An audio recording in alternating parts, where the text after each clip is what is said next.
All right. So we're going to look at one part. You'll be registered of the module, as and this will guide you only in terms when you been declared competent. So if there are specific specific outcomes that you will not be able to complete, you will not be able to meet legislative requirements, or then we will not endorse system on how it has been structured. But however, you can only do so by following these simple will guide principles on how to complete assessments to get an understanding. There are specific terms that you also going to be discussing during the entire demonstration of this learning program. The NQF system, like new terminologies that are being utilized now, the new terms that are being used in the entire assessment because practices. Everything that you're going to be lecturer doing is the same as a facilitator, a student is the same as a learner, right? You are not going to assess an examiner individual is the same as an assessor. The syllabus is a unit standard, but before you demonstrate extensively, you will need what to is know a unit standard and you what will does need it to entails, know and also map it to a qualification and skills programs, stakeholders that are managing the NQF, so that you also can an exam is an assessment which is broken down into support two forms, to either a facilitative assessment or summative assessment. Remember, an assessor's role is to give support and conduct assessment, introduce what is called the FISA that has been provided. That's your role. But sometimes you need to give advice assessment to individuals or organizations or training providers, which is like an who are integrated failing assessment to that is adhere done at to the the end of the standards entire that learning have been process set. by Your an role external is to give quality advice. So assurance if you are body giving or an advice, external not to fail examination individuals or to put them so we under shall also a look corner, at that. The netted programs have been replaced now to with the support NQF programs, your which we are running as from an N1 assessor. to N6. They are Assessors phasing out are there to give actually support. those in terms programs of are all learning being process converted into Okay. the NQF system. So- Right. So also we shall be able to demonstrate the RPL process. The stakeholders One are can two do the main work, stakeholders, the but Department they do of not have Education the qualification and the to Department prove of it. Labor. That Okay? means The Department they of don't need Education to and go Department through of Labor to learn or are the to main learn everything that they have stakeholders. done or they know. Nothing happens can without articulate this. them The or entire award them economic credit based system onto of their a country experience is dependent and on the knowledge that availability they have of these acquired two during the learning process. stakeholders. Right. The Department of Education So we're going to monitors go and grows the quality of individuals required to perform work in the workforce. The qualifications required to be able to give support in the labor sector is dependent on the education that has been provided. Right? The Department of Labor has to analyze and go out into the field, all its economic sectors, to identify skills shortages or skills gaps. Doing so, it compiles a report through the National Skills Strategy. The report is all about what skills are needed to increase productivity within a given sector. That's all it does. The National Skills Strategy develops a report. The report is all about skill shortages or programs that are needed for growth and development in each and every economic sectors. Once the programs have been identified, these programs are sent through to the SAQA, or what is called the South African Qualification Authority. Okay? The South African Qualification Authority programs from here are sent here. Okay, programs are sent to the South African Qualification Authority. What is SAQA? It's the body that oversees all qualifications that are implemented within the country. Without the quality assuring body, qualification body, we cannot have genuine qualification. Everybody will come up with their own. But here, SAQA does receive the notes or the request from the Department of Labor through the NSS, that is the National Skills Strategy, and then qualifications are developed. How are qualifications developed? Qualifications are developed by being sent to the NSB here.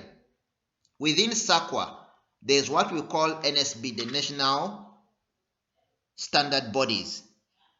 Any field that you know of has got what is called SOP, Standard Operating Procedures, and no one can just come up with those SOP without making a survey and research on what standards are required to perform a given duty.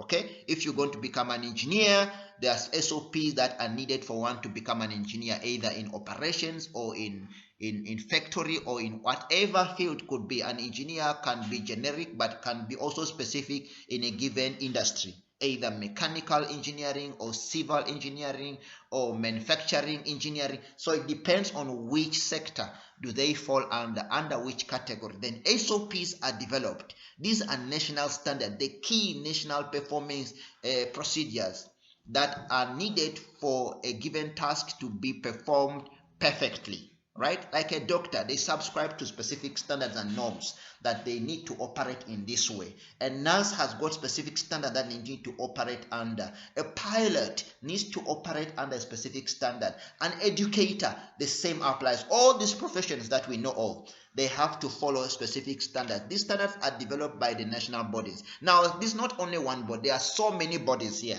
Under different economic sectors, there are specific bodies that are responsible for standardizations, right? Just like in manufacturing, we have to look at the national standard bodies where specific measurements must be perfectly done for compliances. Under educators, educators do have to follow under the protocols of the South African Council for Educators. Nurses have to go through the South African Nursing Council. Doctors and other professions or physicians, they have to go through the Health Professional Council, so on and so forth. So we have all those standards that have been set. So there are so many under here. People might say maybe it's just one body, but these are bodies, specific bodies that are responsible to design and develop what is called standard operating procedures. Once SOPs have been developed, they are sent to what is called the SGB. All right? SGB is what we call the standard generating bodies. These are small units of professions that do conduct research and develop what is called curriculums.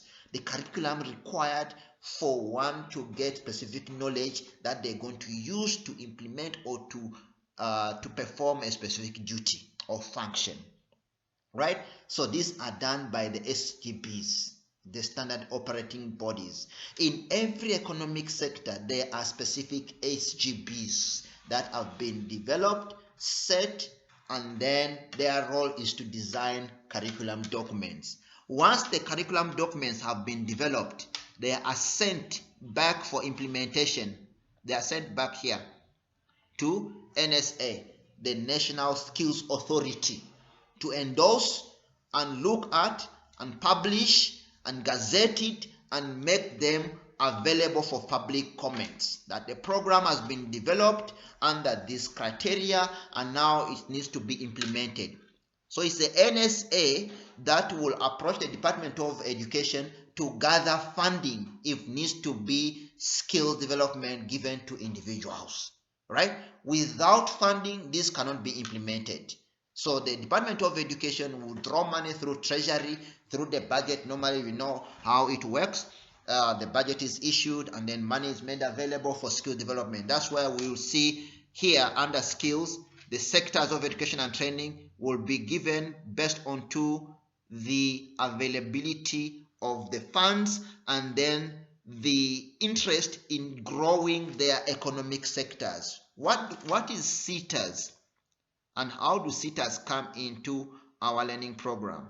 Because we show every person who is here, you're not going to conduct assessment in an empty shell, but you're going to conduct assessment based into a specific economic sector.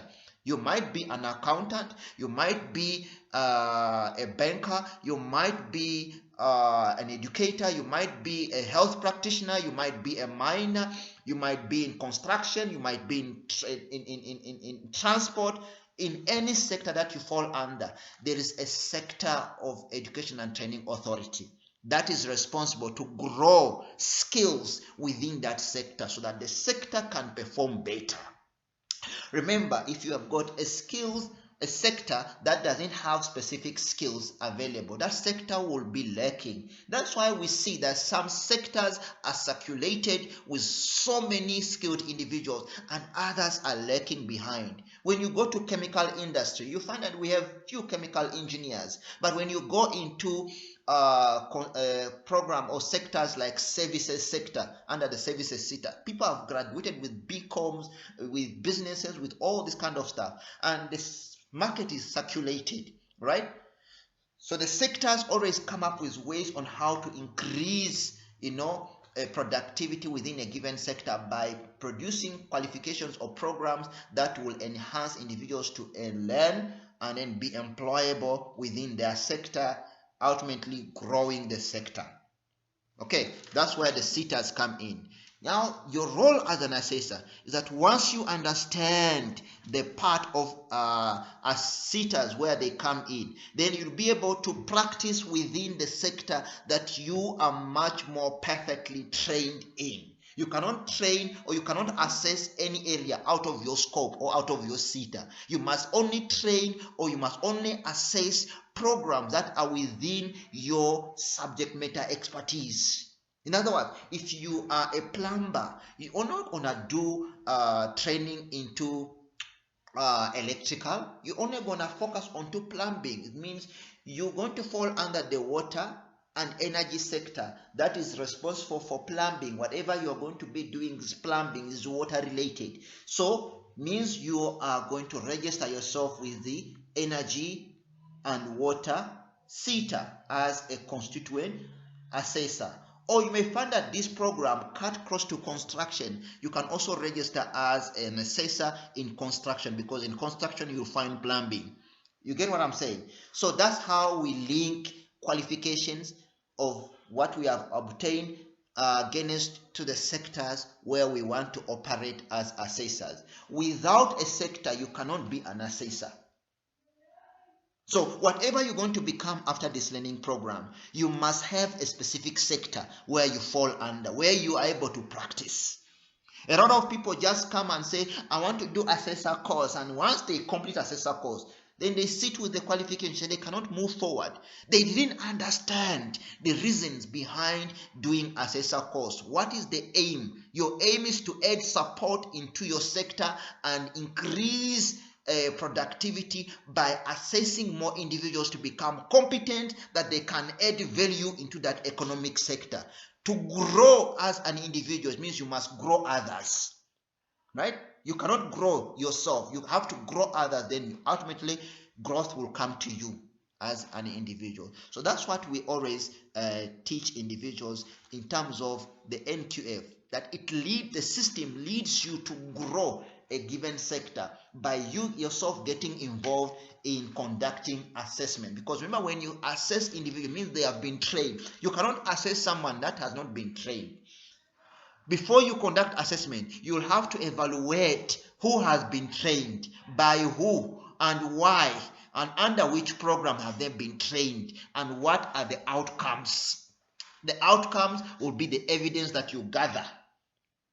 These people have been trained to become technicians or computer system developers, or they have been trained as builders, they have been trained as bricklayers. Then you conduct assessment to verify that they are indeed competent in whatever they have been trained against. So whoever is assessing those individuals also must be a subject matter expert.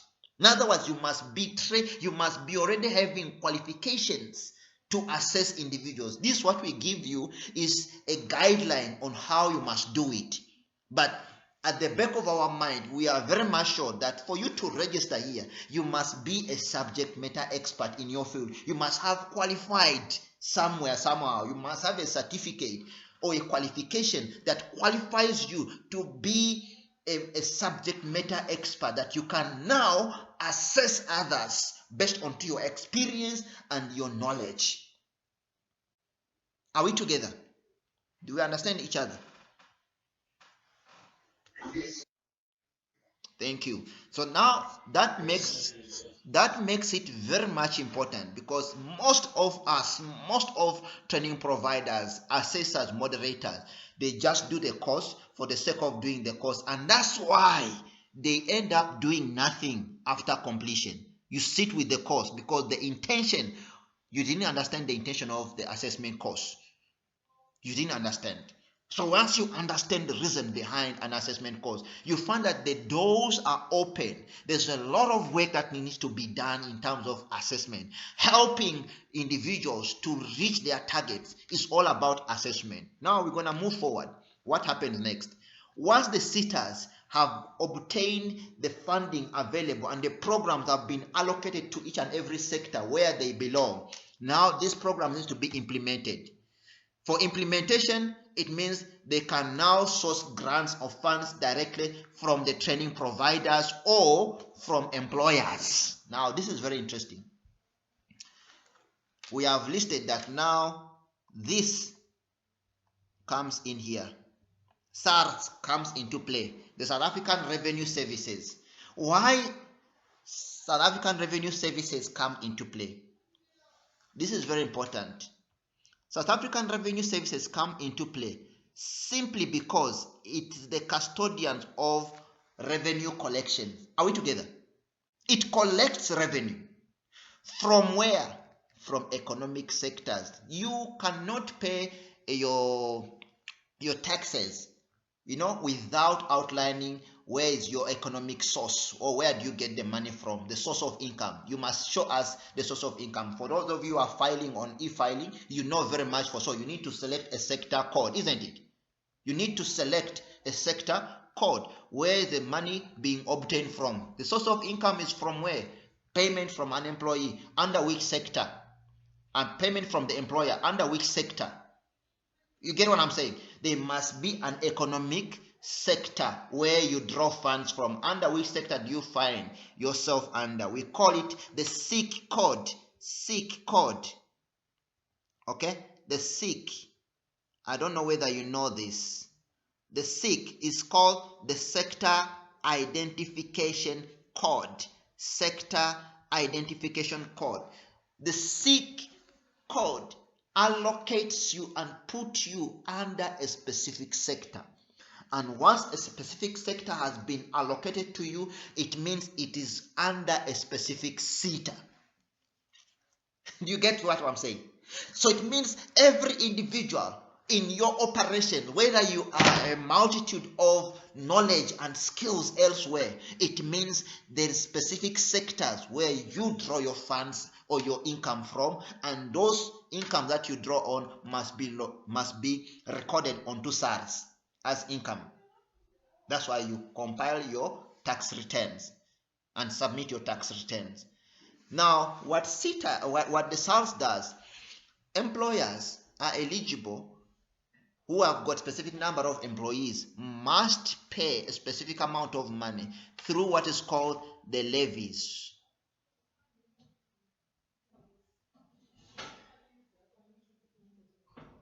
All right, levies.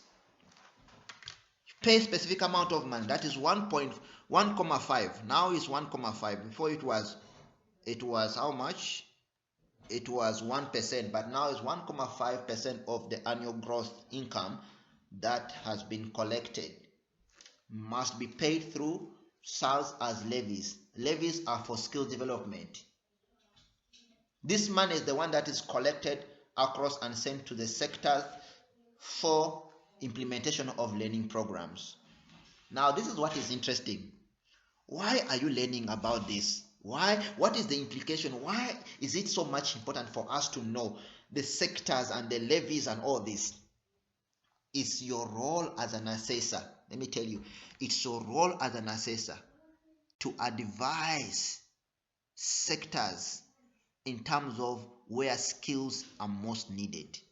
It's your role as an assessor to advise training providers where specific skills are needed. It's your role as an assessor to advise communities where specific skills are needed for growth and development. It's your role as an assessor to advise counselors, to advise managers in every sector, in every field, It's your role. So it means an assessor, before you conduct assessment, you must do what is called a skills gap analysis. That's why I always map this course to SDF. I always do that because why? They go hand in hand. You cannot do SDF unless you know assessment. You cannot become a skill development facilitator unless you know assessment, because assessment is the role, is the key to skill development. Training providers come into play to implement training and development. They need an assessor to do so. So in other words, they cannot be accredited without an assessor. You get what I'm saying? For them to be accredited, they need to go through what is called the ETQA, the Education and Training Quality Assurers. This is a small body within a SETA that does evaluation of training providers to accredit them on compliances of training and development. So for you as a training provider, you cannot become a training provider unless you have assessment systems in place. Who helps you with assessment systems? Is you, the assessor. You cannot conduct training unless you have registered assessors. Where are they going to get registered assessors? From you. You are the registered assessor. It means you must be available. So in other words, in every training department, in every training industry, wherever there is a training provider, they need assessors. There must be assessment taking place. So I'm always against companies that look for assessors at a later stage. They look for you at a later stage to come and sign off. We don't take that. We must be taken from the beginning. We must be taken from the beginning. There's no way they can take you at the end to come and just sign off documents and get paid. Assessors are a key component, key role players in setting up education and training development structures. Without assessors, no accreditation can be given. You must verify that individuals, training providers do have registered assessors. Then you are available. An assessment can only be done through conducting training and development along the NQF system. In other words, there's no program that you're going to conduct that must be outside the NQF. Programs must be within the NQF levels from level 1 to level 10. In other words, you can conduct assessment from ABET level.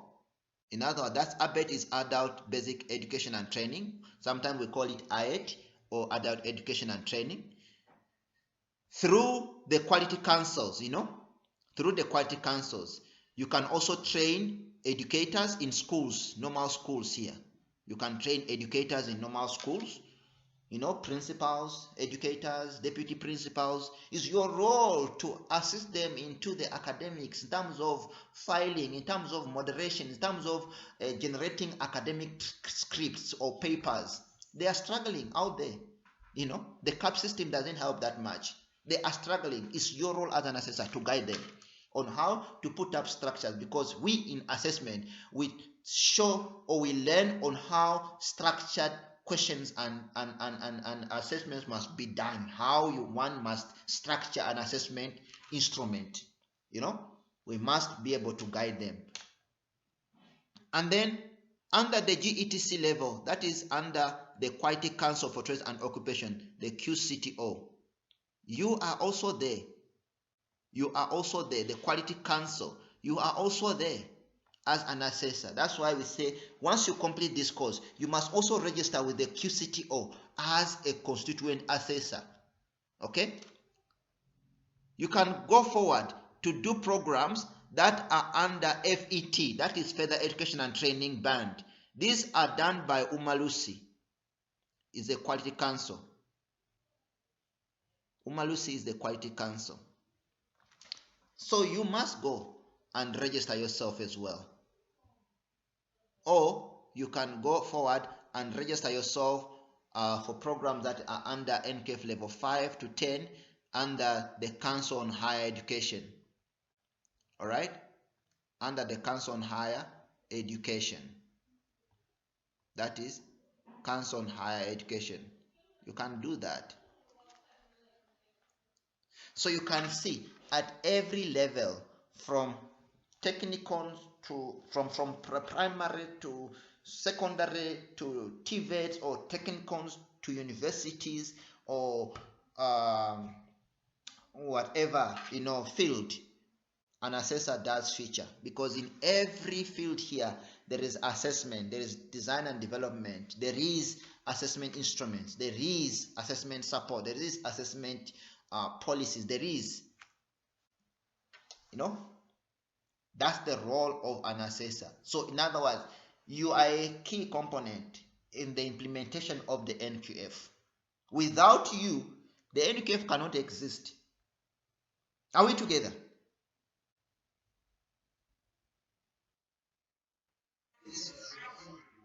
Thank you so much. With this said, we're gonna end the session now by asking yourself, where do you see yourself after understanding this NQF structure? Where do you see yourself? You must be able to add value in your economic sector by becoming an assessor and practicing as an assessor, not waiting for work to come to you, but also creating your own. Because this information now gives you an advantage that you can actually create work for yourself as an assessor by approaching institutions that you can be able to support in terms of assessment instruments, by designing course instructions that you can be able to give and sell out on different platforms as an assessor, by giving advice on terms of assessment structures and assessment instruments. It's your role as an assessor. It's your role. We shall meet again in the next session on Monday. That will be session 2 for yourself, to go forward and demonstrate the principles of the NQF and how the NQF gels in the learning and development practices, how it supports learning and development. Then we get into the principles of assessment and how one can conduct assessment. Remember, that part will be practical. Prepare for assessment, conduct assessment, give feedback on assessment, and review on assessment. Those will be done practically.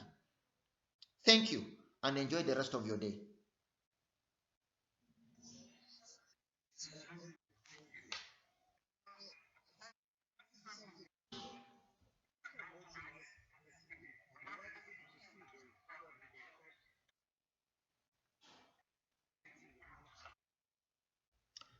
Yes, if you go to your portal, you'll be able to also to see this very video. We're going to post it.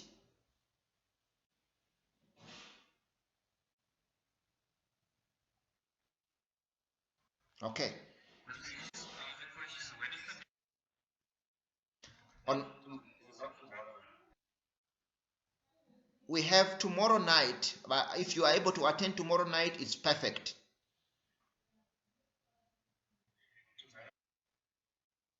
7:30. Yes, please.